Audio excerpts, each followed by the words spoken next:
nandito kami ngayon sa Nega Sports Center kung saan nagpa-practice dito si Chris Chu. Pero today, magpa-practice din tayo, pero dapat turuan mo ako. Dapat magka-team tayong dalawa. Naman, sige. Pero bago yan, ilang beses kayo nag-e-ensayo dito sa gym nyo? Maybe 3 hours a day. Tagal din yun, ha? 3 oras?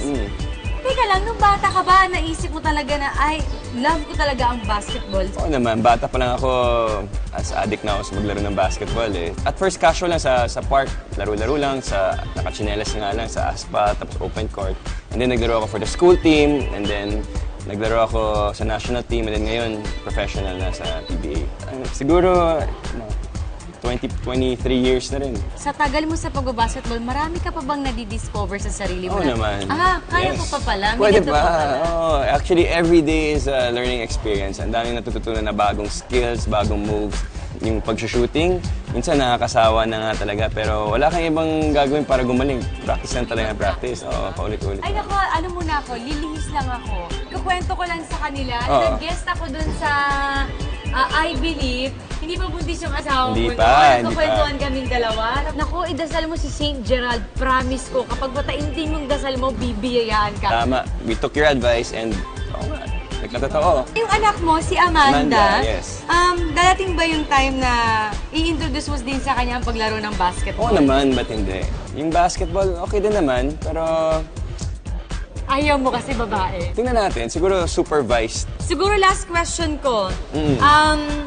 Anong ma-advise mo dun sa mga maliliit na bata na hinahangaan ka din na gusto nilang mag-learn ng sports na tulad ng ginagawa mo? To keep practicing, keep working hard because there's no secret recipe or secret formula to being successful. Not just in basketball but anywhere.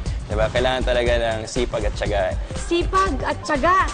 Sige, meron naman ako niyan pero sana makaya ko to, no? Talaga, turuan mo na nga ako. Okay. Patay tayo dito. Start tayo sa basics. Basics? Una, kailangan sa basketball, kailangan marunong mag-dribble. Okay? So, ipapound mo lang yung bola. Isang kamay lang. Hindi pwede dalawa. Oo. Yan, ganyan. Tapos try mong gumalaw habang nagdodribble. Yan. Sige, balik.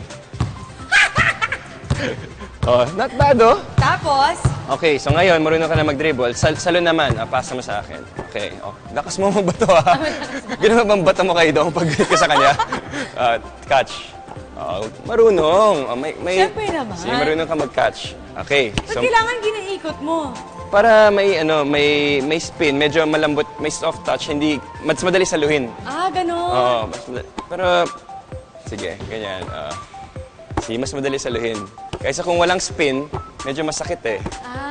Di ba? Yung pag-shoot, isa demo ko lang. So, right-handed ka, di ba? Okay. So, 1 foot mas wide, okay, tama yung stance mo. Shoulder width. Tapos yung isang paa mas sa harap ng konti. Okay. So, right-handed ka. Yung right yung shoot. 1 hand lang. Okay? So, bend ka. And then, diretso. Galing Ganun. mo! Okay? Sample sa free throw. Pero mamaya dyan ka lang sa malapit. Parang ganyan. Okay? Try mo. Dito ka. Gamitin mo May yung board. question ako. Ano yun?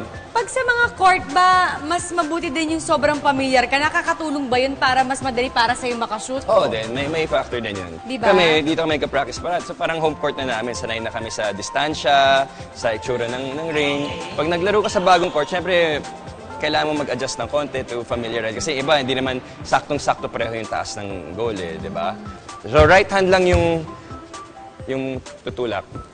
Yun, oh! First try pa lang, shoot na eh. Isa pa. Ganun pala. Chos, tsamba lang yun. Tapos yung left hand mo, iwan mo lang dyan. Sige. Tapos yung right yung tutulak. Pero tama yung ginawa mo. Huwag mo lang tatanggalin agad. Oh, yan, no? Not bad. Medyo tumitingkayat ako. Tumitingkayat. Ay, napagod ako doon. Pero Chris, mukhang pwede na ako makipaglaban. I think ready ka na. Ano kayo pwede natin makalaban dito? Mayroon ng mga teammates sa Rain or Shine na tingin ko gustong humamon sa atin. Talaga? Oo, nandito sila. Lakas ng loob, hamunin tayo Ito. Guys, ito muna kayo. Ito si Jericho Cruz, aking Hello. teammate. Hi. And si Coach Kaloy Garcia. Parang kabila. Ay, hindi. Basketball lang. Guwapo din eh, di ba? Siyempre, kailangan, mestizo rin, kailangan match up. Kailangan match-up sila. Ready na ba kayong makipaglaban sa amin? Oo naman. Let's go. Ewan ko lang kung kayo ready ba. Ano, Coach, 2-2. may sab ako, Coach, ikaw na dito. Ito si Marian, first try pa lang, pasok na. Nakita nyo naman eh, di ba? May touch siya eh. Tingnan natin kung anong mapapala namin sa inyo. So, mahirap ba yun pag nagbabasketball kayo? Kasi pag nakakapanood ako, may mga pagkakataon na yung totoong naniniko, tapos meron din. nasasaktan. Oo. So, paano yung pasensya nyo sa mga ganong klaseng player? Wala, kasama sa laro yun eh. Kailangan na lang... Napipikon ba kayo minsan? Minsan, meron din. Ito, napipikon. So, anong ginagawa mo pag napipikon ka? Tinitira rin niya. Sinisiko mo rin? Sinisiko rin niya. Simple lang, pasimple. Pasimple, boom, ganun lang. Hindi, di ba? Kasi may mga player minsan mainitin yung ulo Oo. na minsan dinadaan sa ganun tapos nagkakainitan. Exactly. Kasama sa laro minsan, may mga ibang player. Ano yung pinaka-worst na experience mo sa pagbabasketball na alam mong sinadya? Sahod. Yung sahod, kapag talon mo, biglang iyoko, ganun. So, sa simple lang, pababa. Ano Delikado tawag? Sahod. Sahod. Kapag tumalon ka, and then biglang parang undercut. Pag dinaan ka sa ilalim, off balance ka. Again, Game. start na 2-2. tayo. Ikaw Ikaw to, kailangan serious. Match nga. Kulay. Match Walang may gusto mang ano sa akin, tawag doon, Okay? mag-guard. Magbantay.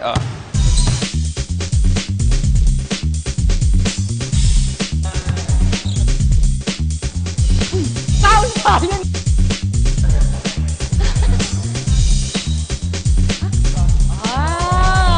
Medyo napagod ako. Sub muna. Okay. Shoot! Suntukan na lang.